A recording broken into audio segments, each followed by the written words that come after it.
புதுக்கோட்டையில் கம்பன் கழகத்தின் 50ஆம் ஆண்டு பொன் பெருவிழாவை முன்னிட்டு ஒவ்வொரு நாளும் ஒவ்வொரு நிகழ்ச்சிகள் நகர்மன்ற வளாகத்தில் நடைபெறுவது வழக்கம்.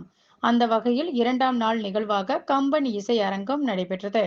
இதில் புதுக்கோட்டையின் 50 இசை கலைஞர்கள் இணைந்து பாடும் கம்பனின் 50 பாடல்களை இசையமைத்து பாடினர்.